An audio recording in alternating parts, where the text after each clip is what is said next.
બાજુ પહેલાં મારો મિત્રો આપણે આવી ગયા છીએ ડિપાર્ટમેન્ટ ઓફ હોર્ટિકલ્ચર એટલે કે અમારે બાગાયત ખાતાના ડિપાર્ટમેન્ટ ઉપર કૃષિ વૈજ્ઞાનિકો સાથે આપણે થોડી ચર્ચા કરીશું. સાહેબ, આપણે અત્યારે કઈ કઈ માહિતી ખેડૂતોને આપી રહ્યા છીએ અને તમારા સ્ટોલ વિશે થોડી માહિતી આપજો.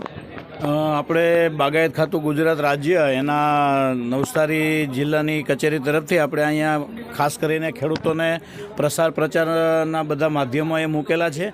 આપણા વિસ્તારમાં જે કંઈ પાક થાય છે એની સરસ નાની નાની પોકેટ બુક બનાવેલી છે, આપણે ખેડૂતોને આપીએ છીએ.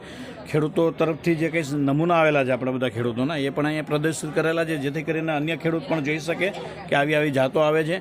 એક્સપોર્ટ આપણે ત્યાં દક્ષિણ ગુજરાતમાં છે ત્યાંથી પણ આપણે મંગાવેલું હતું કે ભાઈ આપણે ત્યાં આ રીતે સારું એવું એક્સપોર્ટ થાય છે, તો ખેડૂતોમાં એક્સપોર્ટ ગુણવત્તાનું ઉત્પાદન માટે પણ જાગૃતિ આવે. એ સિવાય આપણે બહેનોને મૂલ્યવર્ધનની તાલીમ આપીએ છીએ. આપણું જે ફળ ફૂલ શાકભાજીનું જે ઉત્પાદન થાય એમાંથી શું શું આપણે ઘરે બનાવી શકીએ, ઘરના ઉપયોગમાંથી અથવા તો વેચવા માટે બહેનોનું ગ્રુપ બનાવીને કરી શકે, તો બહેનોને તાલીમ આપીએ છીએ. એ પણ બધી ઉત્પાદન અહીંયા છે. અને ખાસ કરીને જે આ બધા ફૂલ છે એ આપણા દક્ષિણ ગુજરાતમાં બાગાયત વિભાગે વલસાડના ચાણવાઈ ખાતે સેન્ટર ઓફ એક્સલન્સ ફોર ફ્લોરિકલ્ચર કરીને ખોલેલું છે. ત્યાં અલગ અલગ ગ્રીન હાઉસ, નેટ હાઉસમાં થતા ફૂલપાકો, ખુલ્લીમાં થતા ફૂલપાકો એ બધા ત્યાં આપણે લગાવેલા છે. એ પણ અહીંયા આપણે પ્રદર્શનમાં મૂકેલા છે. જીપ્સોફેલા છે, ઓર્કિડ છે, ગ્લેડિયોલસ છે, રોજ છે, આ બધા ફૂલો પણ આપણે પ્રદર્શનમાં મૂકેલા છે. તો બહોળી સંખ્યામાં આજે પણ ખેડૂતોએ સરસ બધો પ્રદર્શનનો લાભ લીધો છે, માહિતી પણ લીધી છે. અને આપણે ખેડૂતોને આપણા અધિકારીઓ અહીં ઉપસ્થિત રહીને જે કંઈ એમને જાણવાની ઈચ્છા હોય, જિજ્ઞાસા, એ ખેડૂતોને બતાવેલું છે.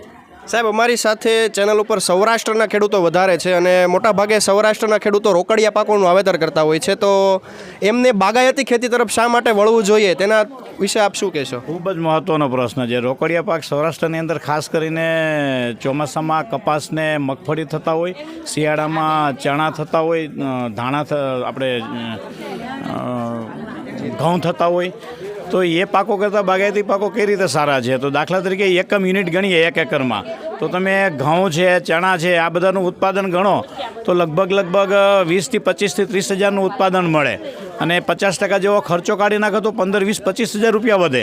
એની જગ્યાએ તમે 1 એકરમાં એટલી જગ્યામાં શાકભાજીનું વાવેતર કરો, કોઈ પણ શાકભાજીનું વાવેતર કરો જે આપણા વિસ્તારમાં અનુકૂળ હોય. અત્યારે ચોમાસામાં સૌરાષ્ટ્રમાં ઘણા લોકો સરસ મરચીનું વાવેતર કરે છે, તો એ જ 1 એકરમાં આરામથી ખેડૂત 60-70 હજારથી લઈને 1 લાખ સુધીના મરચાં કાઢી શકે. એટલે જસ્ટ બીજા ખેતી પાકો કરતાં આપણે ધાન્ય પાકો છે કે બીજા રોકડ પાકો છે એના કરતાં બાગાયતી પાકો હંમેશા શાકભાજી પાકો, ફૂલ પાકો તમને 2 થી 3 ગણી આવક આપી શકે, પ્લસ તમને વધારે રોજગાર આપે. બીજા પાકની અંદર તમને એટલું કામની જરૂરિયાત ના રહે, જ્યારે આની અંદર વધારે લોકોને આપણે રોજગાર પણ પૂરા પાડી શકીએ. અને એ સિવાય ખાસ કરીને જે શરીર માટે ઉપયોગી વિટામિન્સ અને મિનરલ્સ છે એ આપણે ફળ અને શાકભાજીમાંથી મળે. અને ચોથું ખૂબ મહત્ત્વની વસ્તુ કે ફળ અને શાકભાજીનું આપણે નિર્યાત કરી શકીએ. આખા વર્ષ આપણે ત્યાં ટ્રોપિકલ વિસ્તારના કારણે થતા હોય અને આપણે વિદેશની અંદર સારા ભાવે એને વેચીને વિદેશી હુંડિયામણ આપણે મેળવી શકીએ. તો ઓલવેજ બાગાયતી ખેતી છે ફળ ફૂલ શાકભાજીની, એ આપણને બીજી ખેતી કરતાં વધારે ફાયદાકારક રહે છે.